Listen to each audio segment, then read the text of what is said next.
palpable, el Dios que se revela a nosotros a través de nuestros sentidos, se revela a nosotros a través de las experiencias, y entre más vamos conociendo del Señor, pues sus revelaciones para nosotros siguen siendo mayores y mejores.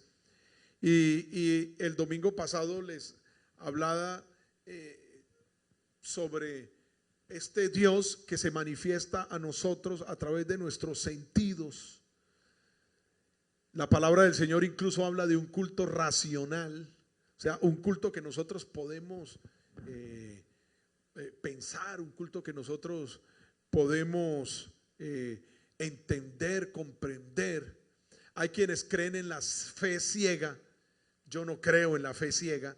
Yo antes creo que cuando uno tiene fe, cuando uno pone su fe en el Señor le abre los ojos a uno. Entonces no creo en una fe ciega. No, yo creo ciegamente. No, yo no creo ciegamente en el Señor. El Señor me ha abierto los ojos para ver el verdadero evangelio. A lo mejor por eso hay gente que no ha recibido la revelación del verdadero evangelio y todavía se han quedado pegados en costumbres, se han quedado pegados en tradiciones, porque no han abierto los ojos. Y el Señor vino para abrir los ojos, no vino para cerrarle los ojos a nadie. Vino para abrirnos el entendimiento, vino para iluminarnos el entendimiento. Y entonces el Señor se revela al ser sensorial. Óyelo bien, al ser sensorial, a la persona que tiene sus sentidos bien puestos. Y hay un versículo de la palabra del Señor en Primera de Juan, capítulo 1, versículo 1 y 2. Primera de Juan, quiero que abras tu Biblia allí. Primera de Juan, capítulo 1, versículos 1 y 2. Lo que era desde el principio, lo que hemos oído, lo que hemos visto. Mira cómo empieza allí a mencionar los sentidos, porque el Señor le está hablando, el Espíritu Santo le está hablando a una iglesia compuesta por hombres y mujeres que tienen sentidos. Lo que hemos oído, lo que hemos visto, lo que hemos contemplado y palparon nuestras manos tocante al verbo de vida. Y entre paréntesis viene una manifestación poderosa, porque la vida fue manifestada y la hemos visto y la testificamos y la anunciamos, que la vida eterna, la cual estaba con el Padre y se nos manifestó. Se nos manifestó. Primera de Juan, capítulo 1, versículo 1 y 2, es un símil, o es una diría yo, una paráfrasis, mejor, del Evangelio según San Juan, el mismo escritor, pero en el Evangelio, capítulo 1, versículo 1 y el versículo 14. Ahí están contenidas las mismas palabras.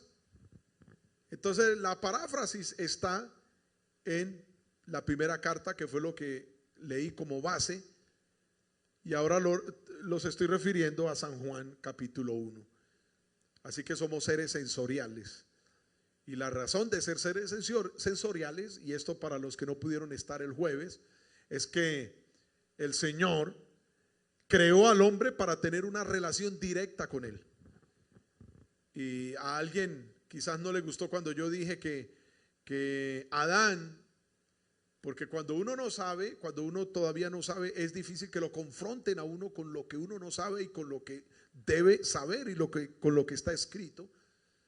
La palabra del Señor dice que Adán fue creado y el Señor estaba presente para él. Hablaba con Adán y Adán hablaba con Dios. Adán oía a Dios y Dios oía a Adán. Tenían una relación tan cercana. Era su hijo. El Señor tocaba a Adán en las mañanas. Lo tocó Incluso le hizo hasta una cirugía donde le extrajo una costilla. Y esto no es una fábula, es una historia, es verídico, es real. Como el Señor sacó a la mujer del costado de Adán. Y la relación de Dios con Adán era presencial.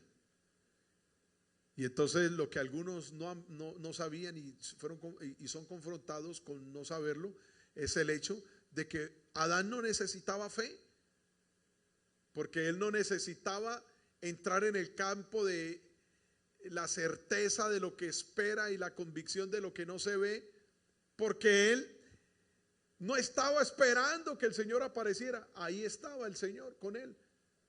Cada mañana su comunicación era con él, fluida.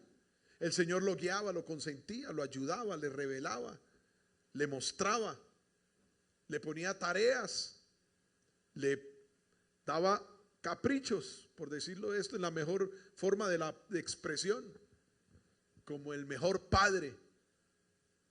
Y su relación era una relación muy cercana, muy cercana. Si ustedes leen Hebreos capítulo 11, que es el salón de la fama, the Hall of Fame, de los campeones de la fe bíblica o de la Biblia, ustedes se dan cuenta que el relato empieza con Abel, no con Adán, empieza con Abel. ¿Por qué? Porque ya Abel empezó a ser el representante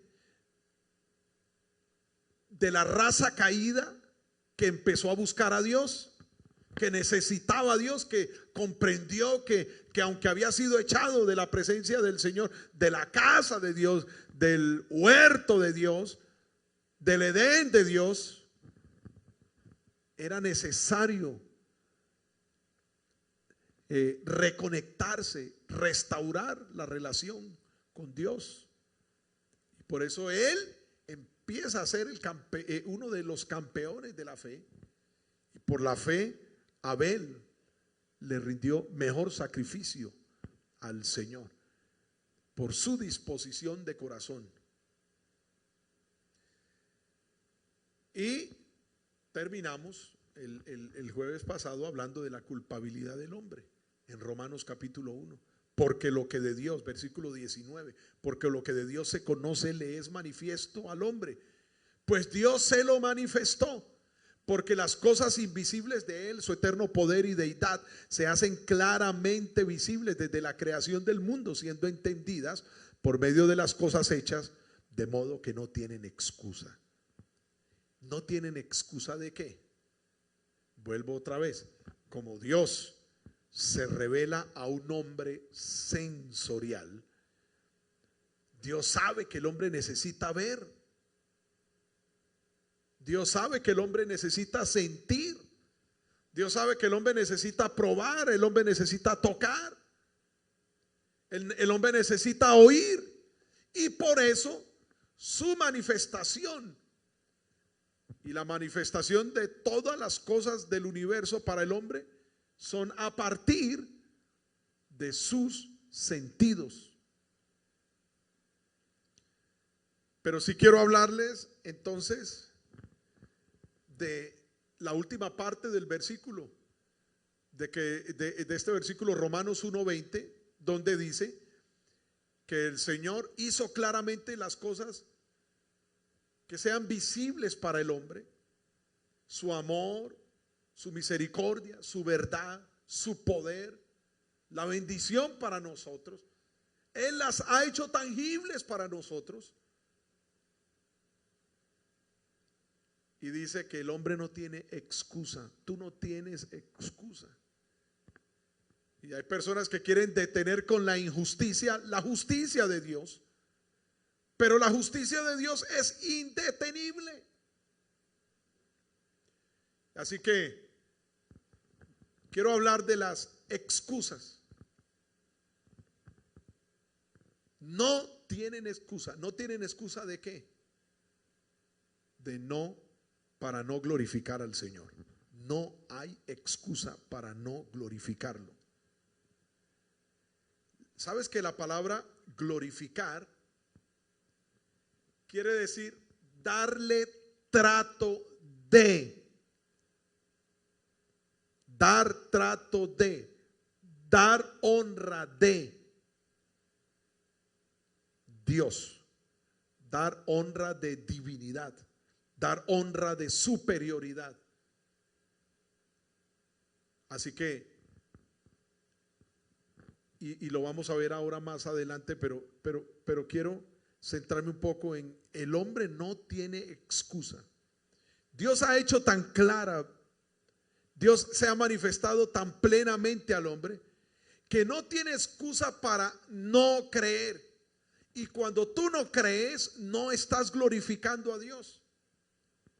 Yo no estoy hablando solamente de aplaudir, porque nosotros a veces queremos resumir todo lo que es alabar, adorar, aplaudir, glorificar, exaltar, bendecir al Señor. Lo queremos resumir en un aplauso, en un canto, en una alabanza, y resulta que no. Cuando tú no crees, no estás glorificando. Cuando tú no reconoces, no estás glorificando. Cuando tú no alabas a Dios, no estás glorificando. Cuando tú no le sirves a Dios, no lo estás glorificando. Cuando tú no lo adoras a Él, no lo estás glorificando. Stop making excuses. Deja de dar excusas, porque Dios te ha hecho tan visible su poder que no hay excusas para que no creamos, para que no reconozcamos, para que no alabemos, para que no le sirvamos, para que no le adoremos. Yo quiero que pongas mucha atención a este cuadro que está allí. Por favor, stop making excuses. Porque no puede ser que tú, viendo lo que Dios ha hecho en nuestra vida, no creas. Yo diría, porque hay una bienaventuranza para el que ha creído antes de ver. Pero si tú eres de los que tuvo que ver y ya viste, no tienes excusas. Hemos sido testigos del poder sanador de Jesucristo y tenemos que reconocer que es Él el que obra. No podemos dejar de alabarlo cuando hemos visto a diario que Él es digno, y no solamente digno, es merecedor de alabanza. No tienes excusas para no servirle. Cuando sabes, cuando has visto, cuando entiendes que Él es el dador de la vida, y no tienes excusas para no adorarlo. No podemos olvidar la enseñanza de la pastora Patricia hace unos meses aquí, enseñándonos lo que era la verdadera adoración. Y quiero adueñarme de esas palabras que ella decía y cómo nos explicaba cómo adorar es amar en extremo. Así que no tienes excusas para no amar en extremo a Dios. Amarlo con toda tu mente, amarlo con todo tu corazón, amarlo con todas tus fuerzas, amarlo con todo lo que tú eres. No tienes excusas. Y quiero decirte que no glorificar al Señor tiene unas consecuencias tremendas. Génesis 3, 23 al 24 dice que el hombre pecó y se rompió su relación con Dios y perdió todos sus privilegios. Cuando tú no glorificas al Señor, quiero invitarte a abrir tu Biblia en Romanos capítulo 1. Hablar de esto sin pasar por Romanos es casi imposible.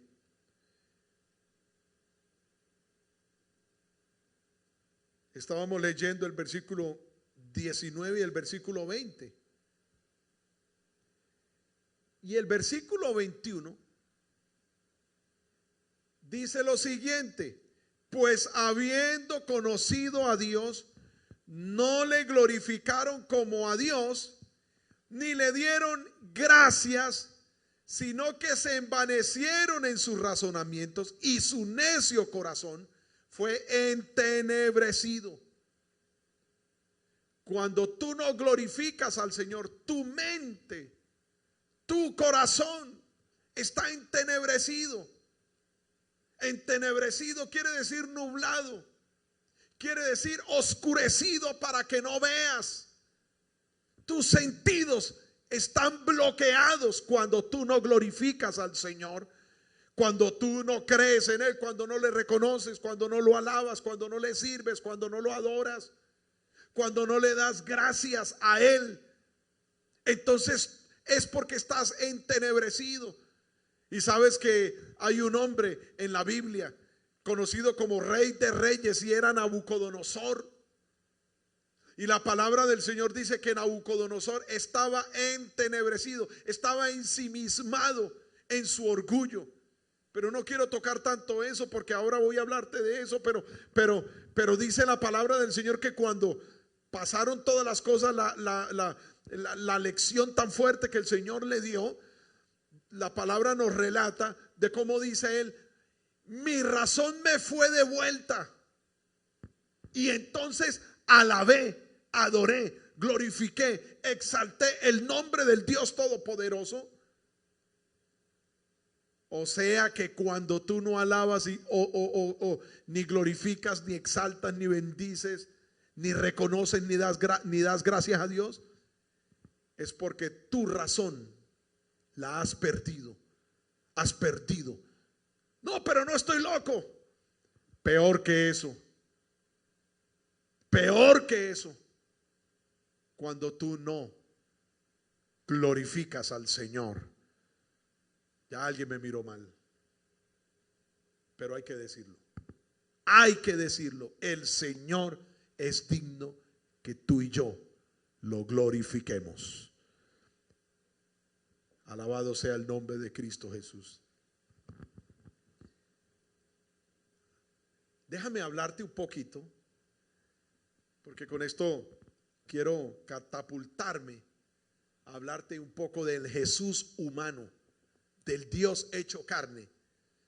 Pero los pecados que han desconectado al hombre. Mira, dice: profesando ser sabios, versículo 22 de Romanos 1.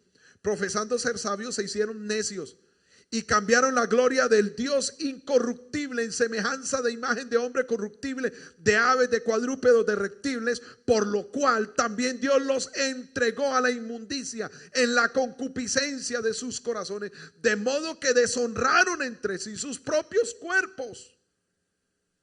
Cambiaron la verdad de Dios por la mentira, honrando y dando culto a las criaturas antes que al Creador, el cual es bendito por los siglos. Amén. Porque el hombre ha perdido. Pasaron de alabar a Jesucristo el Señor para alabar y pedirle a San Pedro, a San Joaquín, a San José, a San Fernando, a Santa María y a todos los 11,000 y más santos que puedan haber. Cuando esos hombres quizás existieron, y existieron muchos de ellos, otros no sabemos si existieron, porque ese santoral que conoce el mundo, bueno, tiene muchas dudas. Pero yo quiero decirte en el nombre del Señor: si existieron, fueron criaturas. ¿Y por qué alabar a la criatura y no al Creador? Yo sé que esto suena muy fuerte a veces para la gente que han sido levantados o criados en la religión católica, pero esa religión te enseñó a creer más en las criaturas que en Dios, a postrarte frente a las criaturas en vez de postrarte ante Dios. Y yo quiero decirte en el nombre del Señor: no a nosotros, oh Jehová, la gloria, sino a tu nombre da gloria por tu misericordia y por tu verdad.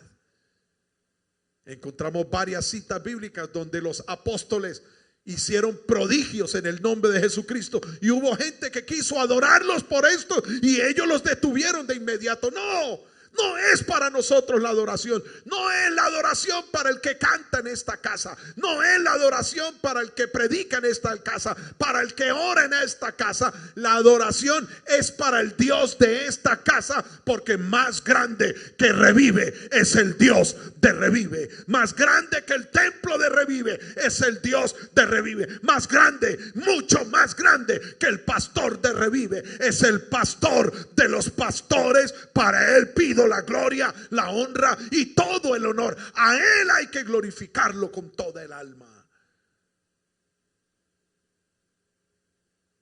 Y como ellos, versículo 28, Romanos 1:28, por favor lee esto en el nombre del Señor. Y como ellos no aprobaron tener en cuenta a Dios. Acuérdate la definición que acabo de darte de lo que es glorificar. Dar trato de, tener en cuenta como no glorificaron, como no aprobaron tener en cuenta a Dios, Dios los entregó a una mente reprobada. Di conmigo, hay poder en el nombre de Jesús. Nosotros no tenemos una mente reprobada. Dice aquí entonces, no aprobaron tener en cuenta a Dios.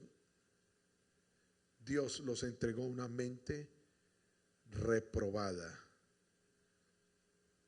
Y ahora quiero darles los 5 pecados genéricos, de los que, cuando decimos genéricos, quiere decir que de allí generaron todo lo demás. Y estos 5 pecados genéricos son antes o fueron hasta el juicio de la Torre de Babel. 5 pecados genéricos, 5 pecados que cometió el hombre cuando fue desconectado, destituido, sacado, echado del paraíso, porque pecó.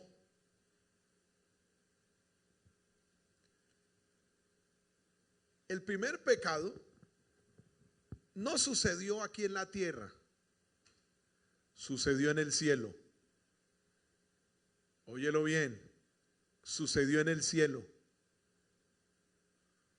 Y se encuentra en Isaías capítulo 14, versículo 11 al 15.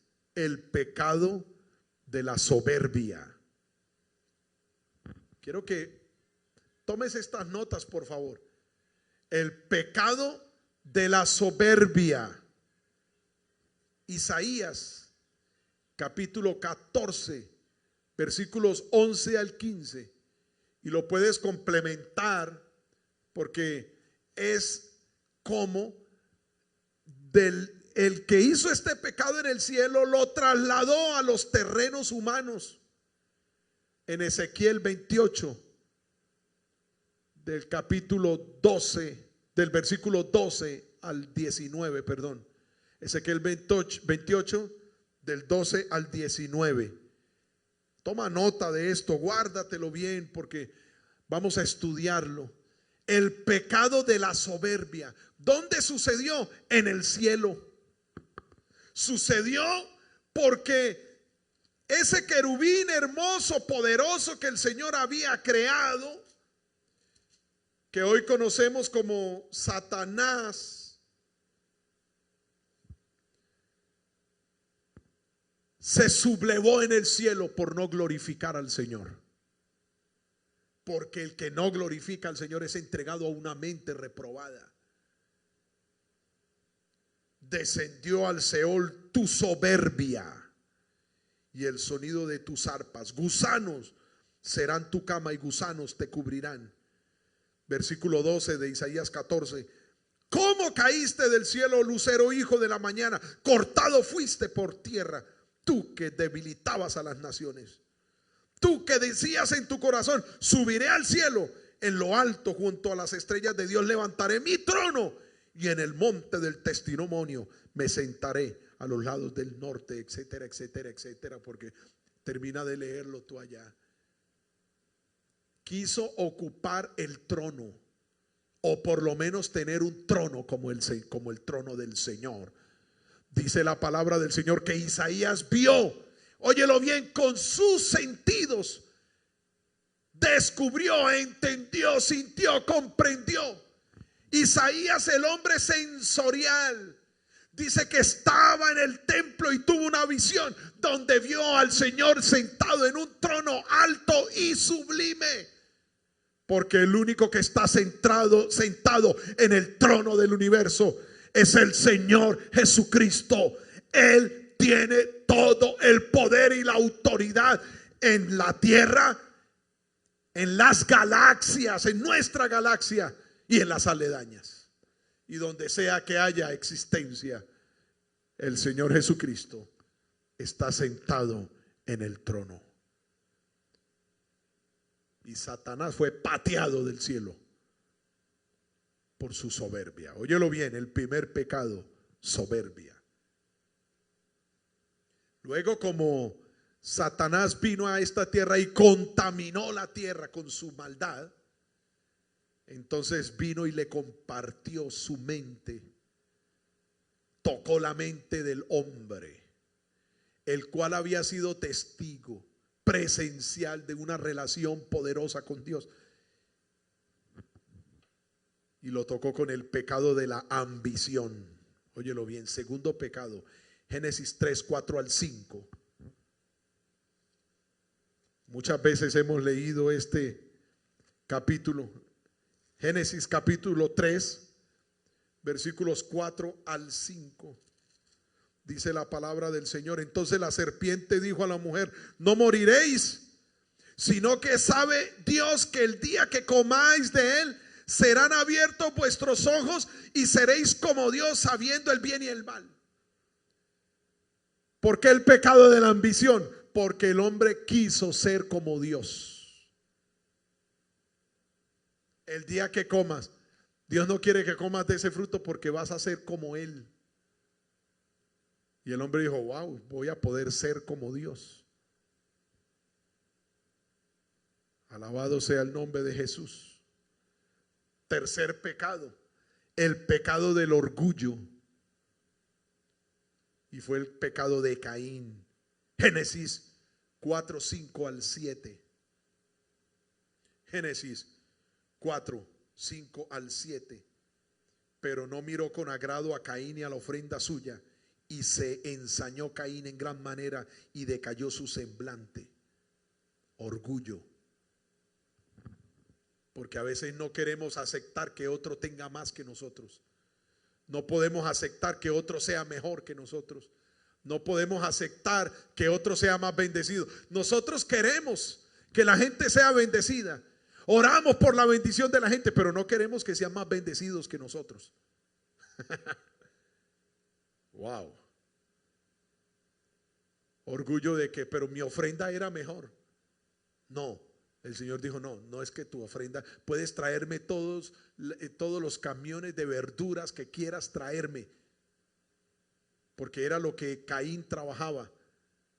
Pero no se trata de lo que me traigas, se trata de la actitud de tu corazón. Eres orgulloso. ¿Cuántas veces estos días has querido poder tener este altar para arrodillarte, y cuando has estado aquí no lo has querido hacer? Algo tiene que estar cambiando en nuestros corazones. La palabra del Señor dice: humíllense en la presencia del Señor y Él los exaltará cuando fuere tiempo. A veces es necesario que bajemos la cabeza, y te conviene bajar la cabeza, porque la Biblia dice que Él es nuestra gloria y el que levanta nuestra cabeza. Que no sean los hombres los que levanten mi cabeza, que sea el Señor el que levante mi cabeza. Cuarto pecado, el pecado de la concupiscencia. Sucedió en el tiempo, desde el tiempo antediluviano. Génesis capítulo 6, versículos 1 al 8. Voy a tratar de leer algunas cosas, pero ahí hay un subtítulo que pusieron los biblistas, que es la maldad de los hombres. Aconteció que cuando comenzaron los hombres a multiplicarse sobre la faz de la tierra y le nacieron hijas, los hijos de los hombres se juntaron con las hijas tomaron para sí hijas. Los hijos de Dios vieron que las hijas de los hombres eran hermosas, tomaron para sí mujeres, escogiendo entre todas. No quiero ponerme aquí a analizar este versículo 2, pero hay quienes dicen que cuando dice los hijos de Dios se está refiriendo a los ángeles. Quiero decirte que eso no es verdad. Eso no es verdad. No se refiere a los ángeles. No se refiere a los ángeles. Y luego vamos a estudiar esto en alguna ocasión. Pero dijo Jehová: no contenderá mi espíritu con el hombre para siempre. ¿Por qué? Porque el hombre se había sublevado. Y entonces dice la palabra del Señor: y vino y vio Jehová que la maldad de los hombres era mucha, mucha, y el designio de los pensamientos del corazón de ellos era de continuo solamente hacia el mal. O sea, la concupiscencia del corazón del hombre lo empujaba a todo lo malo, a nada bueno, a todo lo malo. Y el quinto pecado genérico, el pecado de la rebelión. Y sucedió en Génesis 11. Y quiero resaltar allí porque tiene que ver con la torre de Babel. Génesis 11, versículo 4. Y dijeron: vamos a edificarnos una ciudad y una torre cuya cúspide llegue al cielo, y hagámonos un nombre.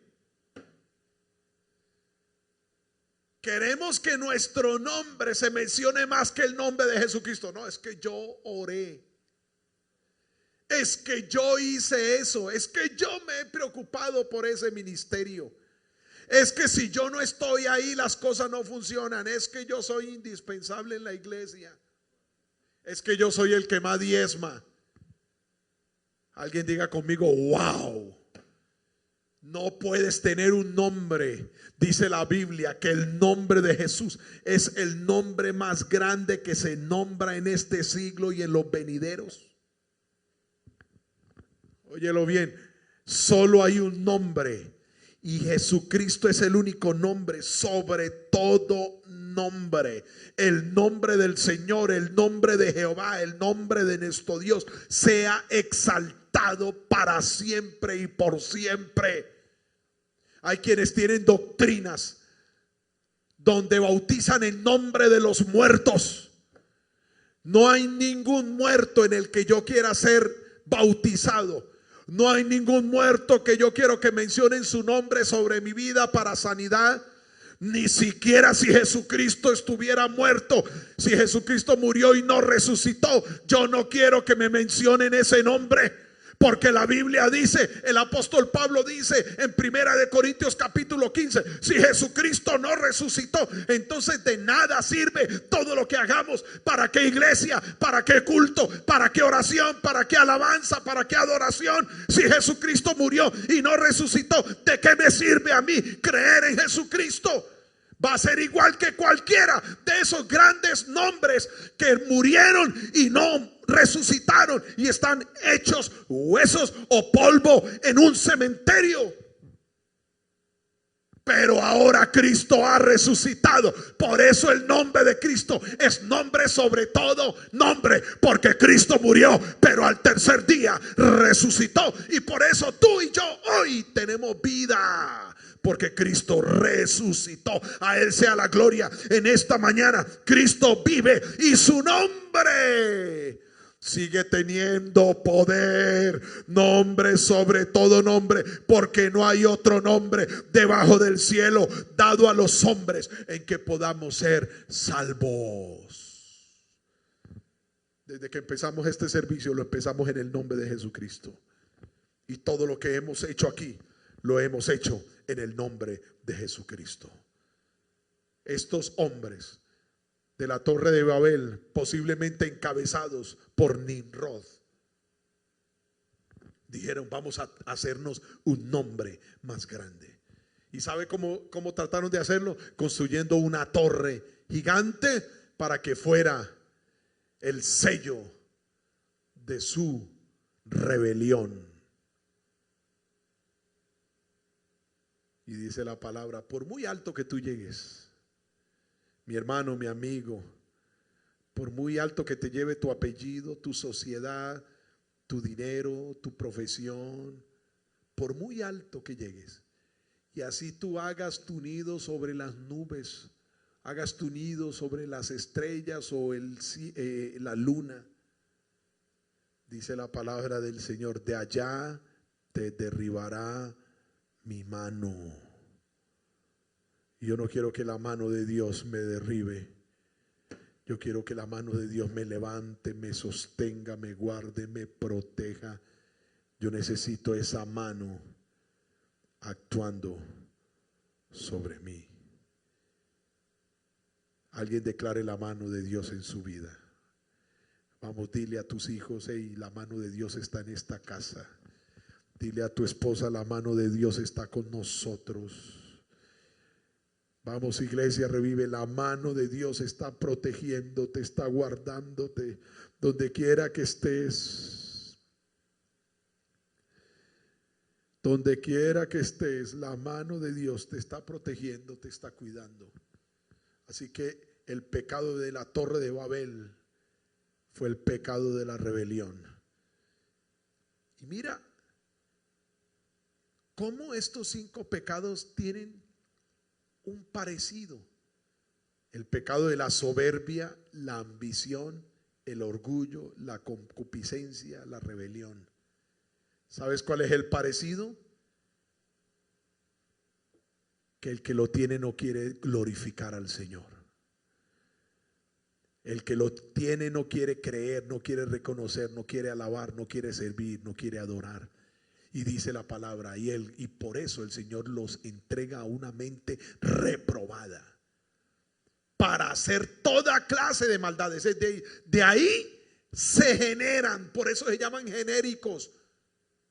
Por eso en la filosofía del pastor Carlos Murillo los he puesto genéricos, porque de allí se generan todos los demás.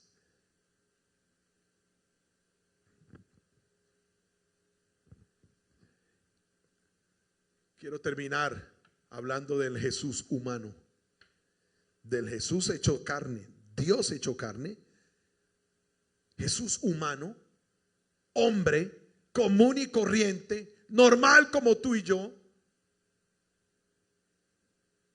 Dice Hebreos capítulo 2 versículo 14 al 18. Porque con esto quiero decirte: el Señor nos enseñó que si Dios hecho carne, dice la palabra en una de sus oraciones en San Juan capítulo 14: te he glorificado, he hecho lo que tú me dijiste que hiciera. Es decir, es posible para el hombre glorificar a Dios. Te he glorificado, hice lo que me dijiste que hiciera, he hecho lo que me mandaste a hacer, he enseñado lo que me mandaste a enseñar. Aleluya. Me he movido donde me dijiste que me moviera. Quisiera que Kevin me ayudara con el piano un momento, por favor. Porque ahora Rodrigo va a cantar una canción que glorifique, que exalte.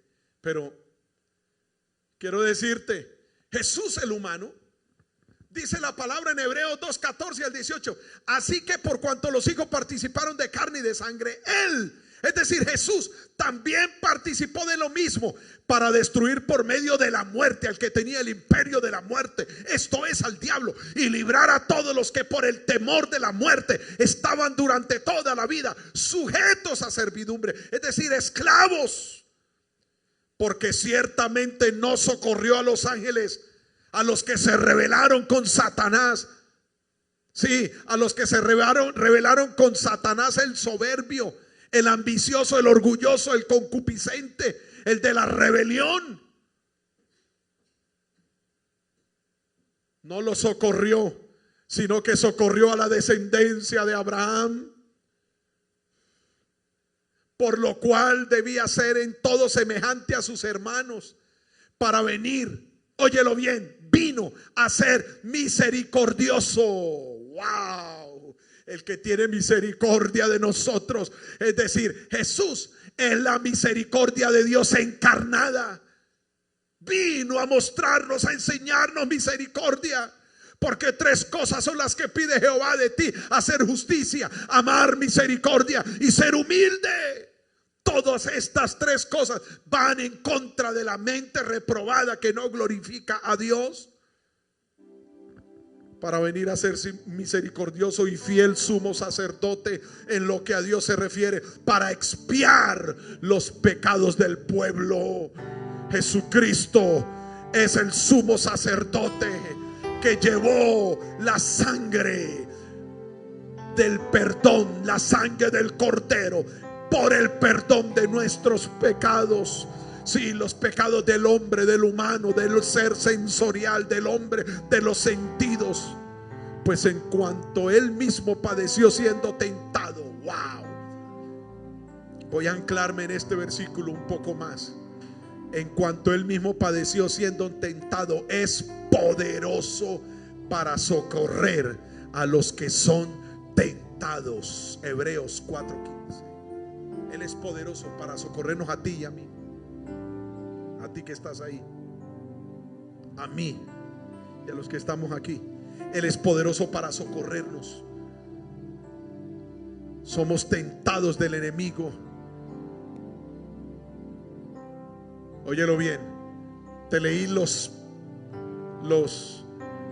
pecados genéricos, los 5 pecados genéricos. Pero aquí está diciendo que el Señor va a socorrer a los que son tentados. Pues te quiero dar las tres tentaciones genéricas. De allí surgen todas las demás. La primera tentación es la tentación por los deseos de la carne. Todo humano será tentado por los deseos de la carne. Y como todo humano es tentado, Jesucristo, que fue humano, fue tentado por la carne, por los deseos de la carne. Mateo 4:3-4, lo cual incluye toda clase de deseos físicos. Nuestro Señor estaba con hambre, hambriento, y el diablo lo tentó a convertir piedras en panes. Pero él respondió diciendo lo que está escrito en Deuteronomio 8:3: no solo de pan vivirá el hombre, sino de lo que yo te estoy hablando hoy, toda palabra de la boca de Dios. La segunda tentación genérica, tentación por el orgullo de la vida. Y Jesús, como todo hombre, fue tentado, Mateo 4:5-7, por el orgullo de la vida. Y aquí el diablo usó la escritura contra el Señor. Usó lo que está escrito en el Salmo 91:11 y le dijo: tírate de ahí, porque el Señor va a enviar a sus ángeles para que te guarden, te protejan. ¿Sabe que una de las formas de mostrar el orgullo en nuestra vida es abusar de nuestro propio poder? Cuando abusas de tu poder. Yo me acuerdo una vez un hombre que me dijo: yo en esta iglesia, no aquí, gracias a Dios, hace varios años, porque hoy, años después, hemos visto en la vida de ese hombre las consecuencias. Pero era tan orgulloso, se dejó llevar por la tentación, que quiso abusar de la bendición de Dios en su vida, y dijo: yo en esta iglesia tengo la última palabra. Wow, porque yo soy el que más diezma, abusando del poder que Dios le había dado, poder del dinero. Y Satanás le dijo al Señor: abusa de tu poder. Y el Señor le dijo: no, Señor, no voy a abusar del poder Y mira que después viene la tentación por los deseos de los ojos. Mateo 4, 8 al 10. Esa es la tercera tentación genérica. Porque aunque Satanás pretendía ya tener todos los reinos del mundo, como dice Efesios 2:2, le dijo al Señor: te voy a dar todos los reinos del mundo si me das tu lealtad. Adórame.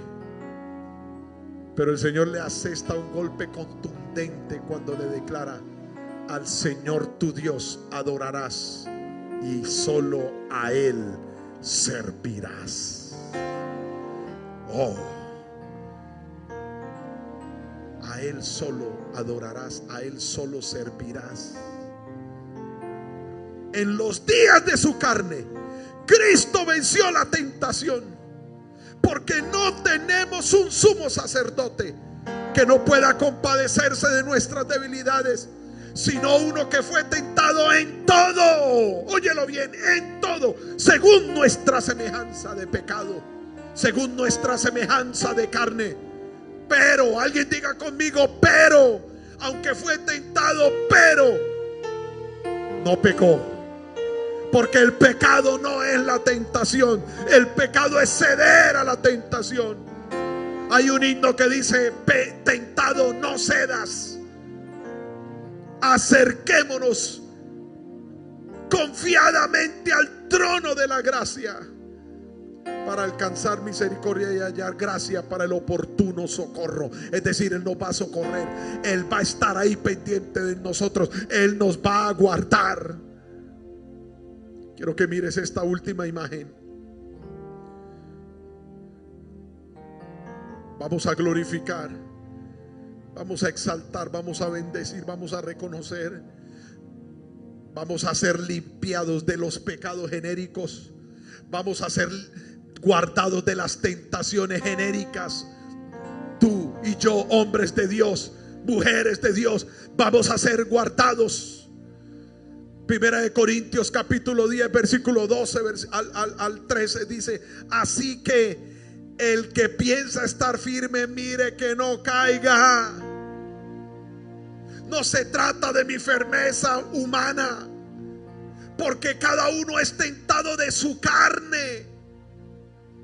No os ha sobrevenido ninguna tentación que no sea humana, dice la palabra. Pero fiel es Dios. Alguien tiene que decirlo conmigo: fiel es Dios, que no os dejará ser tentados más de lo que podáis resistir, sino que dará también juntamente con la tentación la salida para que podáis soportar. El Señor siempre nos abrió una salida, pero nosotros no abrimos los ojos para verla. Todos hemos sido tentados, todos en alguna ocasión hemos pecado, hemos caído, hemos cedido ante la tentación. Pero no puede ser que sigamos cayendo en las mismas tentaciones de hace un año o hace 10 años. No podemos estar en las mismas. Algo tiene que haber cambiado en nosotros, porque Dios dijo, el Señor no lo habla, el Espíritu Santo no lo dice, que Él es fiel. Hoy quiero invitarte a reconocer, dice la palabra del Señor, mencionando a algunos hombres como Elías, y dijo que era un hombre sujeto a pasiones semejantes a las nuestras, de carne y hueso. Pero quiero volverte a decir: Dios se hizo carne y hueso igual que nosotros, y fue tentado en todo, pero no pecó. Fiel es Dios, fiel es Dios, fiel es Dios. ¿Por qué te niegas a glorificarlo a Él? ¿No ves que vas a ser entregado a una mente reprobada? ¿Por qué te niegas a reconocerlo? ¿No ves que entre menos lo reconozcas, más te alejas de Él? Esto es algo directamente proporcional. ¿Por qué te niegas a alabarlo? ¿Por qué te niegas a glorificarlo? ¿Por qué te niegas a exaltarlo? Vamos, Rodrigo, ayúdame a cantar, por favor. La doxología de San Judas Tadeo dice: al único Dios, nuestro Salvador, que puede guardarlos para que no caigan.